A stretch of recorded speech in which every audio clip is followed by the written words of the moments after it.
புது கலர்ஸ் புது ஃபேஷனோட தி சென்னை சில்க்ஸ்ல இந்த பொங்கலை ஓஹோன்னு கொண்டாடுங்க. தி சென்னை சில்க்ஸ், ஸ்ரீநகர், வேளச்சேரி, குரோம்பேட் மற்றும் திருவள்ளூர்.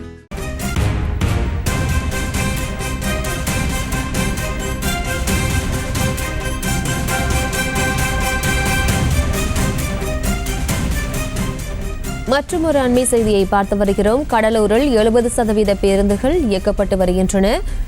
கடலூரில் 70% பேருந்துகள் இயக்கப்படுகின்றன. சில பேருந்துகள் பணிமனையில் நிறுத்தி வைக்கப்பட்டுள்ளது. 70% பேருந்துகள் இயக்கப்பட்டு வருகின்றன. வேலை நிறுத்தம் தொடர்ந்தாலும் பரபரப்பாக கடலூர் பேருந்து நிலையமானது காணப்படுகிறது. கடலூரில் 70% பேருந்துகள் இயக்கப்படுகின்றன. அண்மை செய்தியாக பார்த்து வருகிறோம். சில பேருந்துகள் பணிமனையில் நிறுத்தி வைக்கப்பட்டுள்ளது. 70% பேருந்துகள் இயக்கப்படுகின்றன. கடலூரில் 70% பேருந்துகள் இயக்கப்பட்டு வருகின்றன. அண்மை செய்தியாக பார்த்து வருகிறோம். சில பேருந்துகள் பணிமனையில் நிறுத்தி வைக்கப்பட்டுள்ளது. அந்த காட்சிகளையும் பார்த்து வருகிறோம். வேலை நிறுத்தம் தொடர்ந்தாலும் கடலூர் பேருந்து நிலையமானது பரபரப்பாக காணப்படுகிறது. இது தொடர்பான மேலும் விவரங்களை செய்தியாளர் பாரிவள்ளல் வழங்கிட கேட்கலாம். பாரிவள்ளல், வணக்கம். மேலும் விவரம்.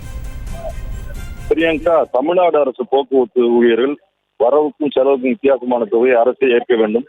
ஓய்வு பெற்ற ஊழியர்களுக்கு அகவிலையை உயர்த்தி வழங்க வேண்டும். புதிய ஓய்வூதிய திட்டத்தை கைவிட வேண்டும் உள்ளிட்ட ஆரம்பிச்ச கோரிக்கையை வலியுறுத்தி இப்ப தற்சமயம் வேலை நிறுத்த போராட்டத்தில் ஈடுபட்டு வராங்க.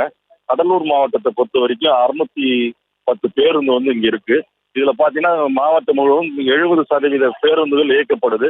அதுவும் இப்ப தற்சமயம் பாத்தீங்கன்னா பணிமனை முன்பு அந்த 70% பேருந்து இயக்கும் ஓட்டுநர்கள் மற்றும் நடத்துனர்கள் இல்லாம வெறும் ஓட்டுநர்கள் மட்டும் சென்றாங்கன்னா அந்த போராட்டத்தில் ஈடுபடும் அந்த மற்ற ஊழியர்கள் அதை தடுத்து நிறுத்தி அவங்களோட வாக்குவாதத்தில் ஈடுபட்டுறாங்க. அது மட்டும் இல்லாம பணிமனை முன்பு ஏராளமானவர் இப்ப போராட்டத்தில் ஈடுபட்டதுனால அதிக அளவிலான காவல்துறையினர் குவிக்கப்பட்டு மற்றும் பாதுகாப்புக்காக கேமரா பொருத்திய வாகனங்களும் காவல்துறை சார்பாக இங்க அமைக்கப்பட்டிருக்கு. அது மட்டும் இல்லாம வழக்கமான 70% பேருந்து இயக்கம் மட்டும் இல்லாமல் கடலூர் மாவட்டத்தை பொறுத்த வரைக்கும் தனியார் பேருந்துகள் அதிகமாக இயக்கப்படுவதால் பேருந்து வசதிகள் அதிகம் கிடைக்கிறதுனால பொதுமக்கள் ஓரளவுக்கு பயணிக்கக்கூடிய நிலையே இந்த பகுதியில காணப்படுகிறது. பிரியங்கா,